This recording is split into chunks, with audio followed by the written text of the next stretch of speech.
الحمد لله الحمد لله العزيز الغفار أمرنا بصحبة الصادقين الأخيار وأشهد أن لا إله إلا الله وحده لا شريك له القائل لنبيه صلى الله عليه وسلم إن ربك يعلم أنك تقوم أدنى من ثلثي الليل ونصفه وثلثه وطائفة من الذين معك والله يقدر الليل والنهار وأشهد أن سيدنا ونبينا ورسولنا محمدا عبد الله ورسوله اللهم صل وسلم وبارك على سيدنا ونبينا محمد وعلى آله وصحبه أجمعين وعلى من سار على هديه إلى يوم الدين أما بعد فيا أيها المسلمون المؤمنون أوصيكم ونفسي بتقوى الله فقد فاز المتقون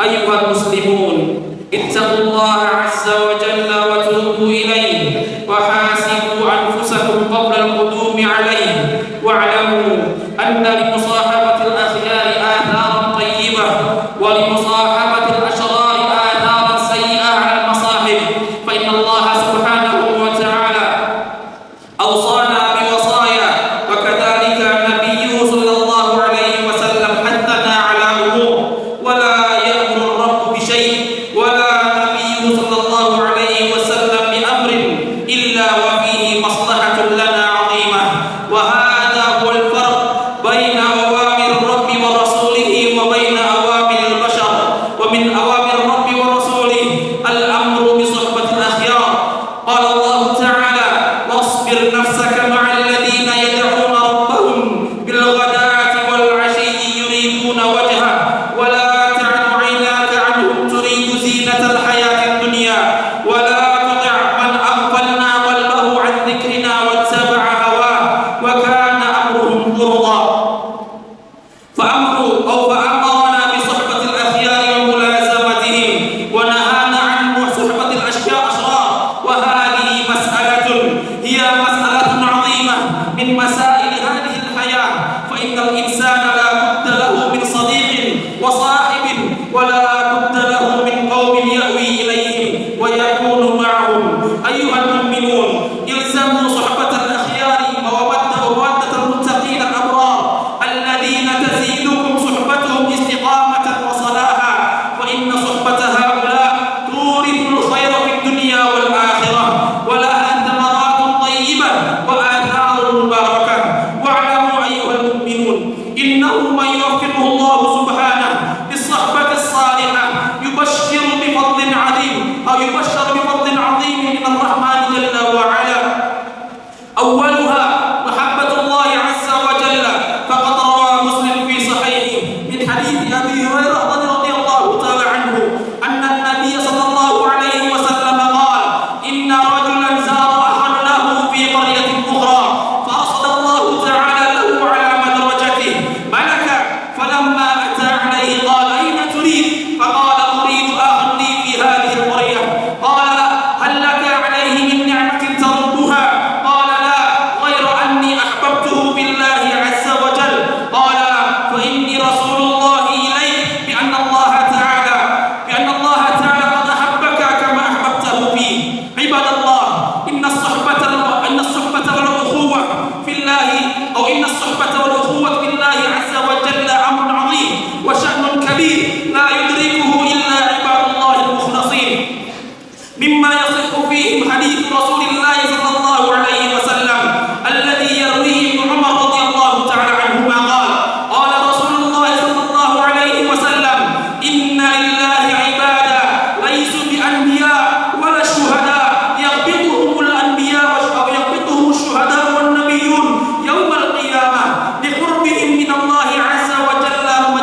وحسبك بمحبة الله عز وجل فضلا أن تحب صاحبك في الله سبحانه وتعالى.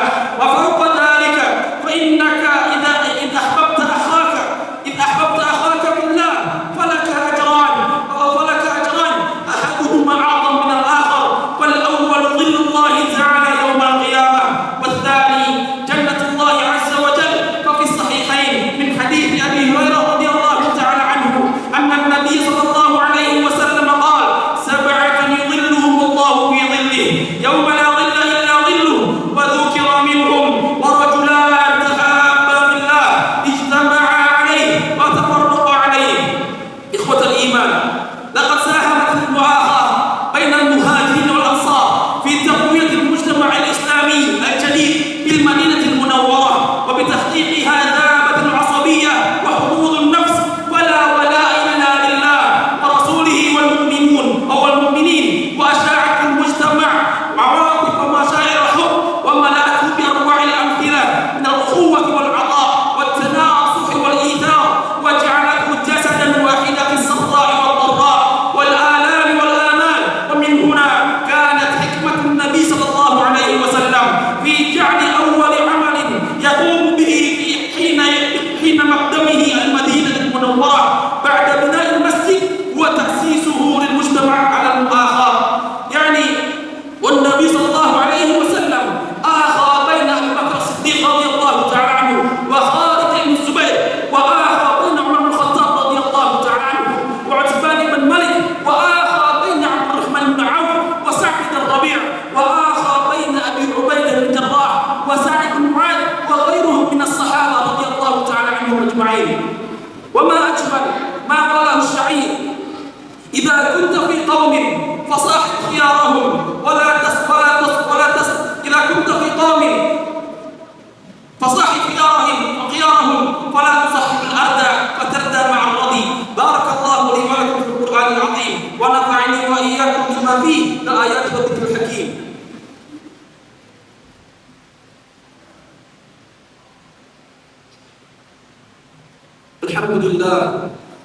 الحمد لله حمدا كثيرا كما أمر، ونشكره فإنه سبحانه يجزي من شكر، وأشهد أن لا إله إلا الله وحده لا شريك له، وأشهد أن نبينا ورسولنا محمدا عبد الله ورسوله. اللهم صل وسلم وبارك عليه وعلى آله وأصحابه وعلى التابعين لهم بإحسان إلى يوم الدين. وبعد، إخوة الإيمان والعقيدة، أوصيكم ونفسي بتقوى الله فقد فاز المتقون. معاشر المسلمين رحمني ورحمكم الله تعالى. Allah Subhanahu wa Ta'ala telah menjadikan kita hamba-hambanya yang hidup secara bersama-sama selaku makhluk sosial, dan Allah Subhanahu wa Ta'ala telah menekankan kepada kita semua dalam firman-Nya: "Wasbir nafsaka ma'al ladzina yad'una rabbahum bil ghadati wal 'ashyi yuriduna wajha." Hendaklah kita senantiasa bersabar bersama mereka-mereka, kawan-kawan yang kita pilih. Tentunya kawan-kawan ini adalah mereka-mereka yang senantiasa berjaga Allah Subhanahu wa Ta'ala, yang senantiasa mereka mengajak kepada kebaikan, mengajak kepada jalan Allah Subhanahu wa Ta'ala, baik di waktu pagi atau petang hari, yang mereka senantiasa berharap wajah Allah Subhanahu wa Ta'ala. Dan janganlah kita memalingkan wajah kita, jangan kita memalingkan mata kita kepada mereka-mereka yang ingin hidup penuh dengan dunianya dari segi materi dan lain sebagainya. Pun juga janganlah kita mengikuti mereka-mereka yang Allah Subhanahu wa Ta'ala lalaikan hatinya, wa'iyadu billah. Ma'asyarul muslimin rahimani wa rahimakumullah jami'an. Hendaklah kita senantiasa bersama teman-teman yang mereka selalu mendukung, bukan hanya dari segi kehidupan duniawi saja, tetapi mereka juga mendukung kita dari segi ukhrawi, yang mereka selalu menuntut kita kepada kebaikan, memerintahkan kepada kita untuk ibadah, iltizam, istiqamah dalam ibadah kepada Allah Subhanahu wa Ta'ala. Ma'asyarul muslimin rahimani wa rahimakumullah jami'an. Ketahuilah, ketika kita mampu memilih mereka-mereka, para sahabat, kawan-kawan kita, yang mereka senantiasa membersamai kita kepada Allah Subhanahu wa Ta'ala, sungguhnya Allah Subhanahu wa Ta'ala telah menjadikan kepada kita semua yang menjaga persahabatannya karena Allah Subhanahu wa Ta'ala. Nabi kita sallallahu alaihi wasallam bersabda, "Inna lillahi ibadah laisu bi anbiya wala syuhada." Sungguhnya Allah Subhanahu wa Ta'ala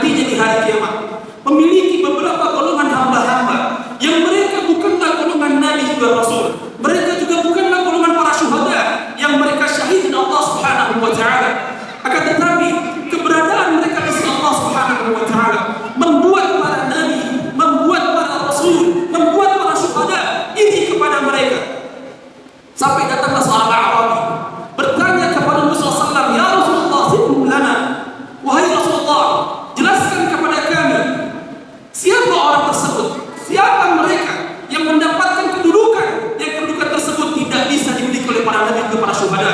Kemudian Nabi SAW menjelaskan, qaumun min abna'in nas, mereka sekelompok orang yang mendapatkan perlindungan Allah Subhanahu wa taala, yang membuat para nabi dan juga syuhada cemburu adalah mereka sekelompok orang dari suatu kaum yang mereka bersahabat karena Allah Subhanahu wa taala, yang mereka saling mencintai karena Allah Subhanahu wa taala. Allah Subhanahu wa taala akan menempatkan mereka nantinya di mimbar-mimbar yang Allah ciptakan dari cahaya. Yakhafun nas wa la yakhafun. Di hari tersebut banyak manusia yang takut pada Allah Subhanahu wa taala, yang takut dengan dahsyatnya hari kiamat, sedangkan mereka tidak takut. Siapa mereka? Hum awliyaullah azza wa jalla. Ketahuilah, mereka yang senantiasa bersahabat, berkawan, berteman karena Allah Subhanahu wa taala. Mereka adalah wali Allah azza wa jalla yang nanti di hari kiamat la khaufun 'alaihim wa la hum yahzanun. Yang mereka tidak ada rasa takut, pun juga mereka tidak bersedih. Dalam hadis yang lainnya, Nabi kita Muhammad sallallahu alaihi wasallam membawa firman Allah Subhanahu wa taala hadis qudsi. Qala Allah tabaraka wa taala, "Wajabat mahabbati lil mutahabbin fi." Kata Allah Subhanahu wa taala dalam hadis qudsi, Allah menjelaskan, telah aku wajibkan untuk aku berikan kepada mereka cinta kasih sayang Allah Subhanahu wa taala, yaitu mereka yang saling mencintai karena Allah azza wa jalla, wal mutajalisin fi, yang mereka duduk saling berkumpul karena Allah Subhanahu wa taala, wal mutazawirin fi, pun juga mereka yang saling mengunjungi, saling bersilaturahmi karena Allah azza wa jalla, wal mutabadirin fi, yang juga mereka saling berkorban karena Allah Subhanahu wa taala. Maka dari itu ayyuhal ikhwah mu'minun, hendaklah kita betul-betul menjaga persahabatan kita dengan orang-orang saleh, orang-orang yang kita anggap secara zahir. Walaupun kita tidak tahu bagaimana batin mereka, paling tidak kita tahu bagaimana ibadah dia, bagaimana muamalah dia, bagaimana istiqamahnya dia kepada Allah Subhanahu wa taala. Bahkan Nabi kita Muhammad sallallahu alaihi wasallam memberikan satu jaminan bagi mereka senantiasa menjaga persahabatannya karena Allah Subhanahu wa taala, akan mendapatkan perlindungan dari Allah Subhanahu wa taala. Sab'atun yudhilluhumullahu fi dhillihi yauma la dhilla illa dhilluh. Ada 7 golongan yang nantinya Allah Subhanahu wa taala akan berikan kepada 7 golongan tersebut naungan di mana tidak ada naungan melainkan dari Allah azza wa jalla. Salah satunya adalah wa rajula tahabba fillah, yaitu 2 orang yang senantiasa mencintai karena Allah Subhanahu wa taala. Ijtama'a alaihi, mereka berkumpul karena Allah Subhanahu wa taala. Wa tafarraqu alaihi, yang mereka berpisah karena Allah Subhanahu wa taala. Ma'asyiral muslimin azza wa jalla, Nabi kita Muhammad sallallahu alaihi wasallam tiba di Madinah setelah beliau bangun masjid, hal yang kedua yang beliau sallallahu alaihi wasallam laksanakan, kerjakan dan amalkan adalah bagaimana caranya Rasulullah SAW mempersaudarakan di antara kaum muhajirin dan juga ansar. Kaum muhajirin yang mereka tidak membawa harta benda dari Mekah menuju Madinah, kaum ansar yang menyambut mereka. Bagaimana Nabi kita Muhammad SAW mempersaudarakan antara Abu Bakar Siddiq radhiyallahu ta'ala pun juga dengan Utbah bin Zuhair atau Khalid bin Zuhair, pun juga bagaimana Nabi kita Muhammad SAW mempersaudarakan Umar bin Khattab radhiyallahu ta'ala anhu dengan Utbah bin Malik, pun juga dengan sahabat-sahabat yang lainnya. Maka dalam kondisi ini bisa kita perhatikan bagaimana sesungguhnya persahabatan itu sangatlah penting dalam Islam. Seorang sahabat bisa menolong sahabat yang lainnya, baik di dunia ataupun di akhirat nantinya. Maka ada satu pepatah yang indah mengatakan, "Idza kunta fi qaumin fasahib khiyarahum wa la tusahib al-ardha fatarda ma'amrati." Kalau kita berada dalam satu kaum yang kita baru di situ, fasahib khiyarahum, maka bertemanlah kita, bergaullah kita dengan mereka yang baik ibadahnya, yang baik attitude-nya, yang baik akhlaknya, yang baik adabnya. Wala tusahhibul arda fatadda ma'al.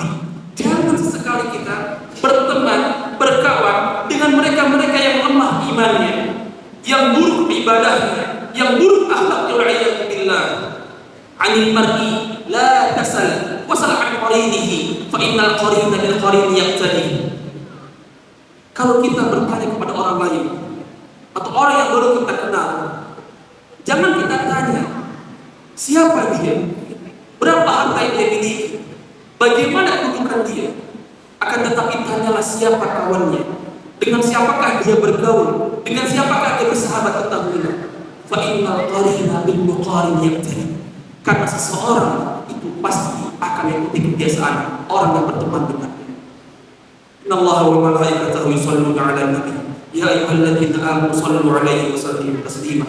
Allahumma shalli 'ala Muhammad wa 'ala ali Muhammad kama shallaita 'ala Ibrahim wa 'ala ali Ibrahim innaka Hamidum Majid. Wa barik 'ala Muhammad wa 'ala ali Muhammad kama barakta 'ala Ibrahim wa 'ala ali Ibrahim innaka Hamidum Majid. Allahumma inna nas'aluka bi asma'ikal husna وصفاتك العلى وباسمك الأعظم الذي إن دعيت به أعطيت. اللهم إنا نستودعك بيت المقدس وأهل القدس. اللهم إنا نستودعك فلسطين أمنها وآمانها ليلها ونهارها وأهلها وأرضها وسماءها رجالها ونساءها وطالها. اللهم كن لهم عونا يا ذا قوة المتين. اللهم لا تدع لأحد منا ذنبا إلا غفرته ولا مريضا إلا شفيته ولا دينا إلا أديته ولا هما إلا فرجته ولا حاجة هي لك رضا ولنا فيها صلاح إلا قضيتها ويسرتها يا رب العالمين. اللهم اجعل جمعنا هذا جمعا مرحوما وتفرقنا من بعده تفرقا معصوما ولا تجعل اللهم فينا ولا منا شقيا ولا محروما. اللهم اهدنا واهدنا واجعلنا سببا لمن اهتدى. اللهم انفعك ولاة امورنا بالعمل بكتابك والاقتداء بسنة نبيك صلى الله عليه وسلم. اللهم انا نسألك لبلدنا هذا الاندونيسيا، اللهم اجعل الاندونيسيا بلدا آمنا وارزقه من كل الخيرات وجنبه الفتن ما ظهر منها وما بطن وألف اللهم بين قلوبنا وقلوب أبناء هذا الوطن واجعل اللهم يا ربنا باسمك متحابين وعلى نصرة دينك متعاونين. ربنا آتنا في الدنيا حسنة وفي الآخرة حسنة وقنا عذاب النار. اللهم اجعلنا هداة مهتدين غير ضالين ولا مضلين. اللهم استر عوراتنا وآمن روعاتنا واكفنا ما أهمنا وقنا شر ما نتخوف. اللهم لك الحمد كله ولك الشكر كله وبيدك الخير كله وإليك يرجع الأمر كله. عباد الله، إن الله تعالى يأمرنا بالعدل والإحسان وإيتاء ذي القربى وينهى عن الفحشاء والمنكر والبغي يعظكم لعلكم تذكرون. واذكروا الله العظيم يثبكم واشكروه على نعمه يزدكم واستغفروه يغفر لكم واتقوه يجعل لكم من أمركم مخرجا. وأقم الصلاة.